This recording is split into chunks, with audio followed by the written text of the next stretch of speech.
इसलिए दान को समझ के खुद भी दान देना है, खुद भी श्रद्धा चित्त त्याग चित्त से दान देना है और दूसरों को भी समझा बुझा के दान देना है।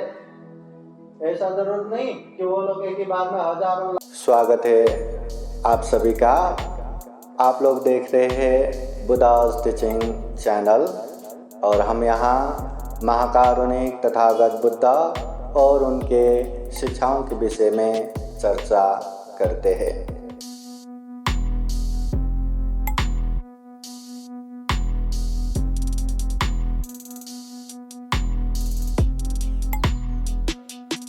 दानं ददान्तु सत्ताय शीलं रक्षन्तु सर्वदा भावना विगतावन्तु गच्छन्तु देवतागता। महाकारुणिक तथागत भगवान बुद्ध को त्रिवार वर्णना। महाकारुणिक तथागत बुद्ध द्वारा देशित सुवाक्या धाम को त्रिवार वर्णना। महाकारुणिक तथागत बुद्ध के आर्य श्रावक संघ को त्रिवार वर्णना। परम पूजनीय बोधिसत्व डॉक्टर बाबा साहब अम्बेडकर आज के कार्यक्रम में उपस्थित पूजनीय भिक्षु संघ, श्रद्धा संपन्न, बुद्धि संपन्न उपासक उपासिकाएं। महाकारुणिक तथागत बुद्ध कहते हैं दानं ददन्तु सत्ताय। अगर जीवन में हमें सुख शांति चाहिए, अगर जीवन में हमें अच्छे से जीना है, ये दुर्लभ या अमूल्य, ये सर्वश्रेष्ठ मनुष्य जीवन को सफल और सार्थक बनाना है, तो बुद्ध कहते हैं दानं ददन्तु सत्ताय, श्रद्धा पूर्वक दान दो। शीलं रक्षन्तु सर्वदा, शील सदाचार का पालन करो। भावना विगतावन्तु, ध्यान भावना करते रहो। एक इंसान में ये सदाचारी गुण भी नहीं रहेगा तो वह इंसान अच्छा है ये हम मान नहीं सकता, वो इंसान विश्वास लायक है ये हम मान नहीं सकता। इसलिए बुद्ध कहते हैं कम से कम श्रद्धा पूर्वक दान दो, शील पालन करो, ध्यान साधना करते रहो। उसमें भी आज का माहौल है दान अनुमोदन का। बुद्ध कहते हैं दान देना चाहिए। तथागत बुद्ध चाहे दान शील भावना का उपदेश दो, सबसे पहले दान का ही उपदेश देते हैं। चाहे 10 पारमिता का उपदेश दो, दान शील निष्कर्म वीर्य प्रज्ञा शांति सत्य अधिष्ठान मैत्री उपेक्षा, चाहे 10 पारमिता का उपदेश दो, वहाँ भी तथागत बुद्ध दान पारमिता का ही पहले उपदेश देते हैं। तथागत बुद्ध शुरू में उपदेश सुनने आने वाले को सिलसिलाबद्ध क्रमबद्ध उपदेश देते हैं, तो वो उपदेश में भी दान कथा, शील कथा, निष्कर्म कथा करके प्रारंभ में दान का ही उपदेश देते हैं। अनेक जगह पे तथागत बुद्ध दान का उपदेश देते हैं। बुद्ध सबसे पहले दान का उपदेश देते हैं। इसलिए भी जब तक हम देना नहीं जानते तब तक हम लोभ लालच को दमन नहीं कर सकते, समन नहीं कर सकते। हमारी आदत है जो भी अच्छी चीज देखा तो मेरा मेरा मेरा मुझे मुझे मुझे, ऐसे लोभ ऐसे लालच चिपक के रह जाते हैं, जिसकी वजह से दुनिया में जितने भी अकुशल है, जितने भी पाप है, वो सारा का सारा करने के लिए तैयार होता है। तो देने की आदत होने से एक तो लोभ लालच कम होगा, दूसरा मन भी कोमल होगा, नम्र होगा। अब लेने की आदत से अरे उसके पास ये है, मुझे ऐसे लुट के लेना है, ऐसे ठग के लेना है, ऐसे षड्यंत्र करके लेना है, ऐसे दमन करना है, अनेक दुराभावना आता है। अब देना तो दूसरों के हित उपकार के लिए मुझे देना ही है। मन बहुत ही नम्र हो गया, मन बहुत ही सभ्य संयमित हो गया। इसलिए बुद्ध कहते हैं दान देना चाहिए। और सबसे मुख्य बात ये है कि दुनिया के हर किसी को हर तरह का सुख सुविधा पसंद है। धन संपत्ति पसंद है, अनेक अनेक भोग संपत्ति पसंद है ना। धन संपत्ति पसंद है ना, हमें घर चाहिए, हमें बंगला चाहिए, हमें गाड़ी चाहिए, बैंक बैलेंस चाहिए, दुनिया भर के जो जो चीजें जो भी आंखों से दिखता है सबके सब चाहिए। तो इस तरह के भोग संपत्ति चाहिए। और वो भोग संपत्ति भी तथागत बुद्ध कहते हैं दान देने से ही मिलता है। जो दान देते हैं उसको ही भोग संपत्ति मिलता है।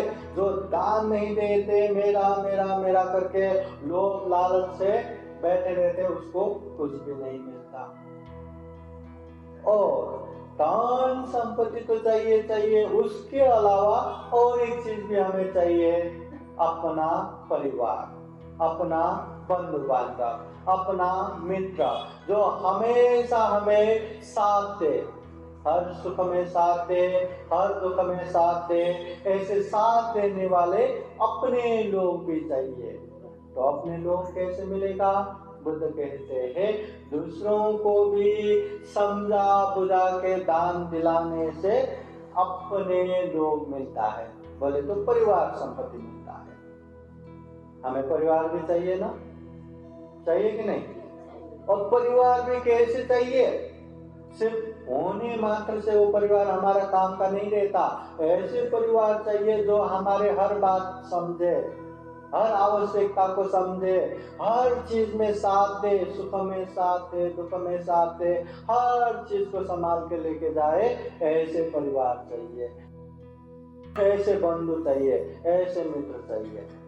परिवार के नाम पे बिहार जाएंगे बोले तो नको नको कसला जायचं, जाने की जरूरत नहीं। ऐसा खींचने वाला हो, दान देना है तो नहीं, जरूरत नहीं, कसला दान दे तो क्यों दान देना करके पीछे खींचने वाला हो, तो ऐसे परिवार हमें सुख देगा क्या, हमें शांति देगा क्या? इसलिए ये परिवार संपत्ति भी हमें यही दान दिलाने से ही मिलेगा। इसलिए बुद्ध हमेशा दान का उपदेश देते हैं, दान दो, दान दिलाओ, क्योंकि दान देने से ही भोग संपत्ति मिलता है, दान दिलाने से ही परिवार संपत्ति मिलता है। आप लोगों ने देखा होगा इस दुनिया में ऐसे भी बहुत सारे लोग हैं जिसके पास धन संपत्ति तो बहुत है, पैसा बहुत है, पर उसको साथ देने वाला परिवार कोई नहीं। बीवी बच्चे हैं तो भी सेपरेट है, अलग हो चुके हैं या दूर हो चुके हैं, या एक ही घर में रहकर भी अलग अलग कमरे में रहते हैं, अलग अलग टीवी देखते हैं, अलग अलग साथ में। ऐसे भी बहुत सारे लोग रहते हैं। दुनिया में ऐसे लोग भी रहते हैं जिसके पास परिवार भर भर के है, हाँ अपना परिवार है, बंधु बांधव है, मित्र सब है, पर नहीं है तो पैसा नहीं है, धन संपत्ति नहीं है। ऐसे लोग भी बहुत है, नहीं है क्या?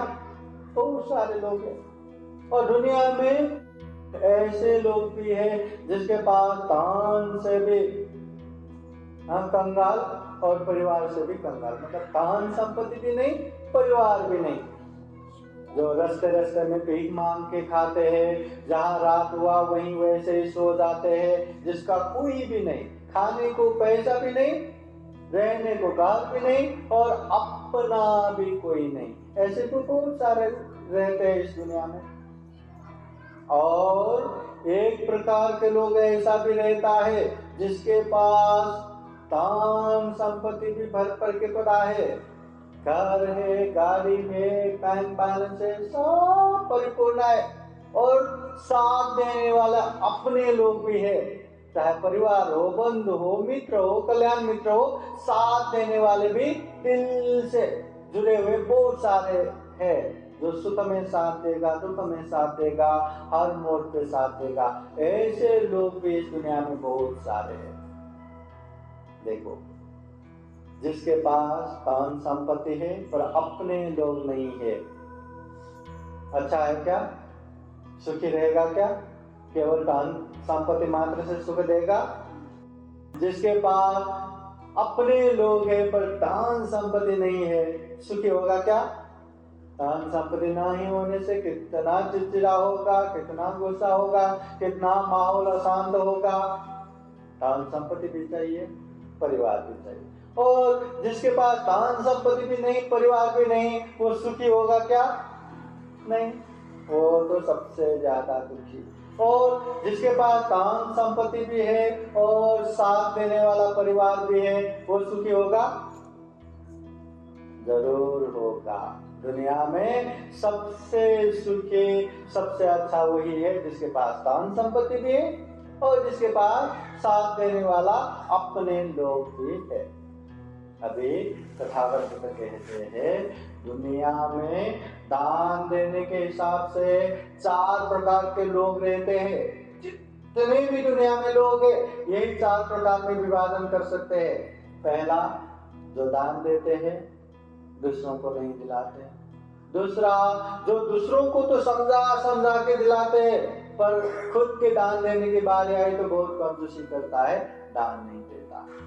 तीसरा, खुद भी दान नहीं देते और दूसरों को भी दान नहीं दिलाते। तथागत बुद्ध के समय में तोदय ब्राह्मण, वो ऐसे ब्राह्मण था जो दूसरों को उपदेश देता था कि दान नहीं देना चाहिए, हमेशा संकलन करना चाहिए, संग्रह करना चाहिए। भरे हुए घड़े में सुई जितना भी छेद हुआ ना, वो सारा पानी निकल के खत्म हो जाएगा। इसलिए दान देने की आदत से लोग कंगाल हो जाएंगे, लोग गरीब हो जाएंगे। इसलिए दान नहीं देना, सिर्फ जमा करना। ऐसा तो उपदेश ही देते थे।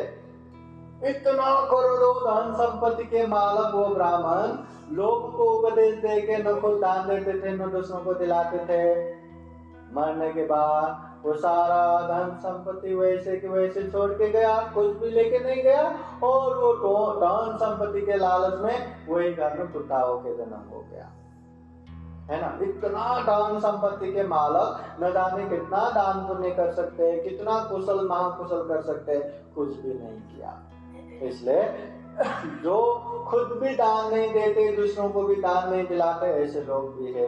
और चौथा है जो खुद भी दान देते और दूसरों को भी समझा बुझा के दान दिलाते हैं। बुद्ध कहते हैं जो दान देते हैं उसकी पुण्य से उसको भोग संपत्ति मिलता है, जो दान नहीं दिलाते उसको परिवार संपत्ति नहीं मिलता। याद रखना, हम कहाँ पे है, ध्यान रखना। हमारे पास परिवार है कि नहीं, धन संपत्ति है कि नहीं, पक्का है ना? धन संपत्ति परिपूर्ण है कि नहीं? हाँ है। परिवार साथ देने वाले, दिल से साथ देने वाला है कि नहीं? हाँ है। खुद ही रियलाइज करना, महसूस करना। हाँ, अगर दुनिया में खुद दान देते हैं तो उसको भोग संपत्ति, परिवार संपत्ति मिलता है। दूसरों को दान नहीं दिलाते तो परिवार संपत्ति नहीं मिलता। जो दूसरों को दान दिलाते हैं उसको परिवार संपत्ति मिलता है। खुद दान नहीं देते तो उसको भोग संपत्ति, दान संपत्ति नहीं मिलता। जो दान भी नहीं देते, दूसरों को भी नहीं दिलाते, उसको भोग संपत्ति भी नहीं, परिवार संपत्ति भी नहीं। और जो खुद भी दान देते, दूसरों को भी दिलाते, उसको भोग संपत्ति भी प्राप्त होगा, धन संपत्ति भी प्राप्त होगा। इसलिए बुद्ध कहते हैं ये चारों में सबसे श्रेष्ठ उत्तम जो खुद भी दान दे, दूसरों को भी दिलाए। धन संपत्ति भी चाहिए और परिवार संपत्ति भी चाहिए। अगर आप लोगों के पास धन संपत्ति है तो निश्चित रूप से पहले खूब दान पुण्य करके आए होंगे, या धन संपत्ति नहीं है तो हो सकता है आप लोगों ने दान पुण्य करके नहीं आए होंगे, या थोड़ा बहुत है तो थोड़ा बहुत करके आए होंगे। मगर अभी दान पुण्य करेंगे तो आने वाले समय में धन संपत्ति मिलेगा ही, उसका अच्छा परिणाम मिलेगा ही। अभी भी नहीं करेंगे तो बाद में भी नहीं होगा।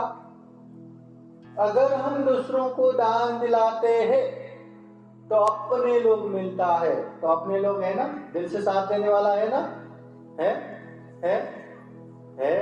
तो निश्चित रूप से आप लोगों ने दूसरों को समझा बुझा के, जो दान नहीं देना चाहते, जो दान नहीं दे सकते, या जिसको दान देना नहीं आते, उन लोगों को दान दिलाया होगा। हाँ, इसलिए ये अपने परिवार संपत्ति मिल रहा है। अभी भी ऐसे ही दान दिलाएंगे तो बाद में भी परिवार संपत्ति मिलेगा।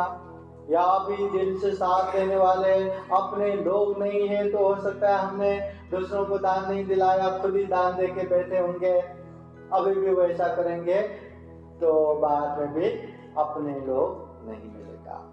इसलिए दान को समझ के खुद भी दान देना है, खुद भी श्रद्धा चित्त त्याग चित्त से दान देना है और दूसरों को भी समझा बुझा के दान देना है। ऐसा जरूरत नहीं कि वो लोग एक ही बार में हजारों लाखों दान दे, कम से कम 10 रुपए दान दे, शुरुआत तो हो गया। हाँ, अपना थोड़ा थोड़ा अपने लोग तो हो गया।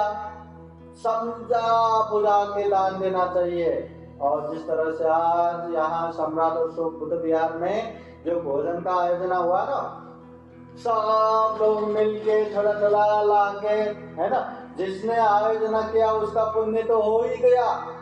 और सारे लोगों को लाओ, थोड़ा थोड़ा जो भी बनता है थोड़ा थोड़ा लाओ। हाँ, सब रख दिया वहाँ भोजन के लिए भी इतना सारा हो गया, इतना वेराइटी हो गया, थोड़ा थोड़ा भी खाया, अतिरिक्त हो गया और सारे लोगों को भी पुण्य मिल गया। तो दान देना और दान दिलाना, इस तरह का कार्यक्रम हम कितना भी कर सकते हैं। कितने भी भंते लोगों को बुला के भोजन दान दे सकते हैं। हर महीने में एक एक बार कर सकते हैं। कितना अच्छा, भोजन भी अच्छा है, वैरायटी भी अच्छा है और सारे लोगों को भी पुण्य मिलता है। खुद भी पुण्य करना, दूसरों को भी पुण्य करवाना। बहुत सारे लोग रहते हैं, मैं जितना हो सकता है मैं दान दूंगा, मैं दूसरों को नहीं बताता, क्योंकि जल्दी हम नेगेटिव होते हैं, जल्दी नकारात्मक भावना आता है। किसी को अरे दान देना चाहिए ऐसा बोला तो अरे तू देना, मला कसाला सांगतो, हाँ मुझे क्यों बोल रहे, तू देना, ऐसा बोलेंगे। अरे लोग ऐसा बोलते हैं, अब मैं किसी को भी नहीं बोलूंगा, बस वो पीछे हट जाता है, फिर अपने लोग नहीं बनते। हम अरे वो दान नहीं देते तो उसको और समझाना है, अरे दान देना ऐसे ऐसे ऐसे, इससे ये फायदा होगा वो फायदा होगा, अनेक तरह से बताएंगे। तो हो सकता है वो समझ के एक ही बार में लाखों ना हो, हजारों ना हो, 10-20 रुपया तो दान दे, है ना। समझा बुझा के दान दिलाना, क्योंकि अपने लोग बनाना आसान है क्या? दिल से साथ देने वाला, एक ही घर में रहने वाला, भाई भाई बहन बहन भी हाँ दुश्मन की तरह रहते हैं। वो क्या करता है पता नहीं, वो क्या करता है पता नहीं, वो क्या सोचता है पता नहीं, वो क्या सोचता है पता नहीं। ऐसे समय में दिल से साथ देने वाला, समझने वाला, हर सुख दुख में हाँ खड़ा रहने वाला, ऐसा होना तो मुश्किल है ना। तो लोगों को भी हमें समझा बुझा के दान दिलाना चाहिए। दान देना है, दान दिलवाना है, हमेशा याद रखना। इसलिए इस तरह का दान का कार्यक्रम हमें बार बार करना है। अगर ये समय में ये दान का कार्यक्रम न होता तो हम क्या क्या करते, है ना। और हमेशा याद रखना है, ये जो हम दान देते हैं, दाल रोटी चावल ये वो सब्जी क्रम तिक्रम हम जो दान देते हैं, केवल इतना ही दान दिया ऐसा नहीं है। इसके साथ साथ हम आयु दान देते हैं, वर्ण दान देते हैं, सुख दान देते हैं, बल दान देते हैं और साथ ही साथ प्रज्ञा भी दान देते हैं। इतना बड़ा, अब इतना तो हम घर में हमेशा खाते रहते, खत्म होता रहता है, बनाते रहते, खाते रहते, पर ये दान का पुण्य इतना ज्यादा है। इसलिए हमें दान देते रहना है और दान दिलाने का माहौल भी बनाते रहना है। इस बार इस हनुमान नगर में बहुत सारा दान पुण्य हो गया, घर घर में भी बहुत दान पुण्य हो गया। अपना बुद्धा टीचिंग चैनल में भी बहुत सारा वीडियो आ गया। बहुत सारे लोग कहते हैं अरे हनुमान नगर में क्या हो रहा है, इतना कार्यक्रम इतना कार्यक्रम। और जो जो यहाँ के विषय में जानते हैं, हाँ पंडित जी बहुत अच्छा हो रहा है, बहुत अच्छा हो रहा है, इतने घर घर में कार्यक्रम हो रहा है और वो वीडियो भी तुरंत तुरंत आ रहा है, तो लोग देख रहे हैं कि अच्छा खासा दान पुण्य हो रहा है।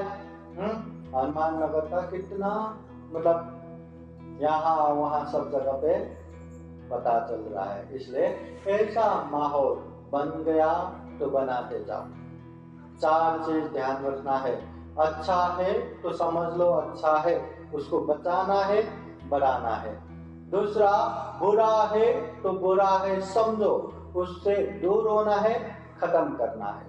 तीसरा, अगर हम अच्छा करने वाले हैं तो केवल संभावना में मत रखो, निश्चित रूप से करो। करना ही है, दान देना है ना, देना ही है। नहीं तो रहो देना, अभी मैं बिजी हूँ, मैं ऐसा हूँ, बहाना ढूंढा तो गया वो, दान देने का मन ही खत्म हो जाता है। इसलिए अच्छा है ना, समझो अच्छा है, करने का मन है तो निश्चित रूप से करना है। और चौथा, अगर हम गलत करने वाले हैं तो समझो गलत करने वाले हैं तो उसको निश्चित रूप से नहीं करना है। ये 4 चीज को ध्यान देते देते आगे बढ़ना है। तो उपासक उपासिकाएं, आज बहुत अच्छा पुण्य कार्य हो गया, पूज में भी कुछ हमको भोजन दान भी हो गया, कामदेशना भी श्रवण हो गया। ये जितने भी हम दान पुण्य कर रहे हैं, शील पालन कर रहे हैं, एकाग्र हो रहे, ये सारा का सारा पुण्य है, धर्म है। इस पुण्य धर्म के अनुवाद से आप सभी के जीवन में हमेशा हमेशा सुख हो, शांति हो, मंगल हो, कल्याण हो। जीवन में ढेर सारा पुण्य धर्म करते हुए ये दुर्लभ या अमूल्य, ये सर्वश्रेष्ठ मनुष्य जीवन को सफल बना सके, सार्थक बना सके। अंत में जन्म जरा व्याधि मरण से मुक्ता निर्वाण तक प्राप्त कर सके, ऐसी कामना करते हुए ये धर्मदेशना यही समापन करते हैं। सबका मंगल हो, सबका कल्याण हो। भवतु सर्वमंगलम्। साधु साधु साधु। बुद्धं नमामि, बुद्ध को नमन करता हूँ। धम्मं नमामि, धम्म को नमन करता हूँ। संघं नमामि, संघ को नमन करता हूँ।